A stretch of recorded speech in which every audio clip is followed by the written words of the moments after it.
इतिहास सामने नहीं आने दिया क्योंकि कांग्रेस ने कोई ऐसी आजादी की लड़ाई नहीं लड़ी। आप बताइए किसी एक भी कांग्रेसी को मौत की सजा हुई है? किसी एक भी कांग्रेसी को काला पानी की सजा हुई हो? Veer Savarkar airport port Blair का नाम अटल जी की सरकार के समय हुआ सर। लोकप्रिय गोपीनाथ बारदोली एयरपोर्ट अटल जी की सरकार में शुरू हुआ। लाला लाजपत राय कांग्रेस छोड़ गए थे, लोकमान्य तिलक कांग्रेस छोड़ गए थे, नेताजी सुभाष चंद्र बोस कांग्रेस छोड़ गए थे। उन्होंने देखा था कि आजादी की लड़ाई नहीं लड़ी जा रही है। बहुत सारे लोगों का गौरवशाली इतिहास है। यहाँ रोहतक में ही जो हमारे अमर सिंह जी थे, सोनारिया गांव के, 1857 के समय में बड़ा योगदान था। एक कलेक्टर को उन्होंने उस समय जो है काटने का काम किया था उनकी दुर्वर्तियों के कारण से। यहाँ के हीरा सिंह फोगाट भालोट के 3 पीढ़ियों के साथ 42 में जेल में गए थे। कहीं नाम है क्या? देवासपुर के गोविंद फकीर चंद जैन हांसी के, लाला हुक्म चंद जैन घर के सामने फांसी दी गई थी। 14 साल का था फकीर चंद जैन जब उसको फांसी दी गई थी। प्रेमदास स्वामी को तोप से उड़ा दिया गया था।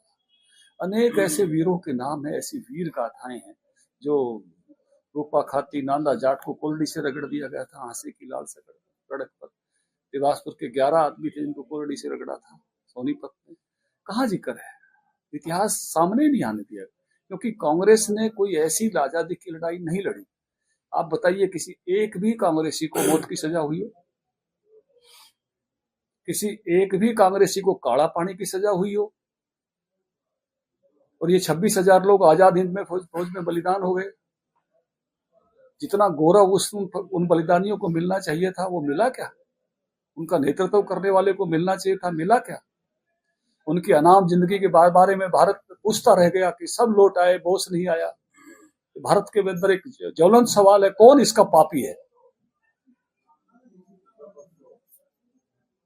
ऐसी वीर गाथाएं छुपा दी गई हैं, बहुत महान वीर गाथाएं। निश्चित रूप से कांग्रेस पार्टी ने इसका पाप किया है और केवल हमने आजादी दिलाई, इसका श्रेय लेने की कोशिश की है। लेकिन आज मुझे इस बात का आनंद है कि उन वीरों के नाम उजागर हो रहे हैं, उनके नाम पर स्मारक बन रहे हैं, उनकी याद को स्थायी किया जा रहा है। हम प्रधानमंत्री नरेंद्र मोदी जी को इसका धन्यवाद देते हैं। जहां डी सेरेमोनी कर दिया था नेताजी सुभाष चंद्र बोस ने 30 दिसंबर 43 को झंडा फहराया था, वह सेरेमोनियल तरीके से झंडा फहराया जा रहा है। उनकी मूर्ति वहां लगी है जहां कभी जॉर्ज पंचम की मूर्ति लगती थी। तो ये जो गौरव के पल फिर से हमारे सामने खड़े हो रहे हैं, उन महापुरुषों को आदर देखते हुए इसके लिए हम आभारी हैं वर्तमान सरकार के।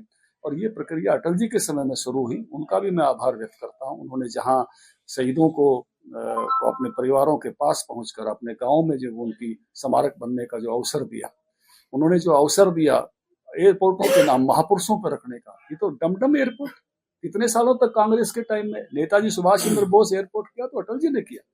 शांता क्रूज एयरपोर्ट कितने सालों तक बंबई में, छत्रपति शिवाजी एयरपोर्ट किया तो अटल जी की सरकार ने किया। Veer Savarkar airport port Blair का नाम अटल जी की सरकार के समय हुआ सर।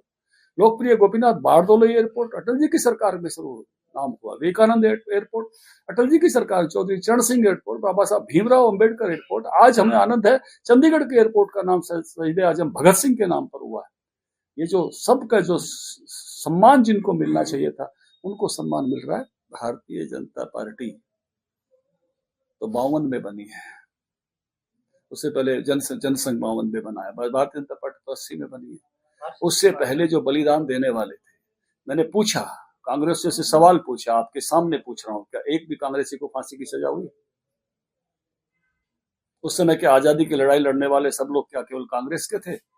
लाला लाजपत राय कांग्रेस छोड़ गए थे, लोकमान्य तिलक कांग्रेस छोड़ गए थे, नेताजी सुभाष चंद्र बोस कांग्रेस छोड़ गए थे। उन्होंने देखा था कि आजादी की लड़ाई नहीं लड़ी जा रही है, ये कुछ छदम काम हो रहा है, और इसलिए इन्होंने छोड़ा था कि इस तरीके से हम आजादी नहीं पा सकते, हमको आजादी के लिए फौज बनाकर लड़ना पड़ेगा। ये मेरे विचार नहीं है, नेताजी सुभाष चंद्र बोस के विचार हैं। मैं तो उस समय था नहीं, उन्होंने जो अपने विचार अभिव्यक्त किए मैं वो विचार आपको साझा कर रहा हूं उस महापुरुष के।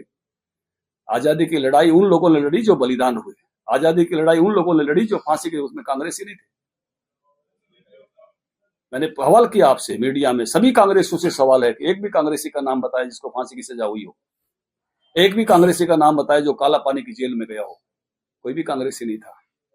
इस आजादी की लड़ाई में तो भाई सती दास, भाई मती दास, भाई परमानंद, दुनिया भर के ऐसे लोग थे। भाई महावीर जनसंघ के थे शुरू से, ये मतीदास जी और परमानंद जी इनके परिवार के थे, इनके कुल के थे। 3-3 पीढ़ियां जो आजादी की लड़ाई में जड़ी थी, सब परिवारों से लोग आए थे।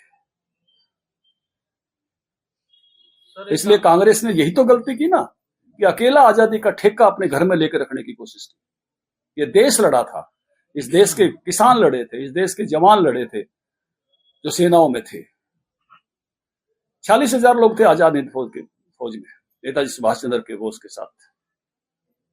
कांग्रेस ने तो उनके साथ अन्याय किया, न्याय नहीं दिया उन लोगों को कांग्रेस ने। पापी है इसके लिए कांग्रेस।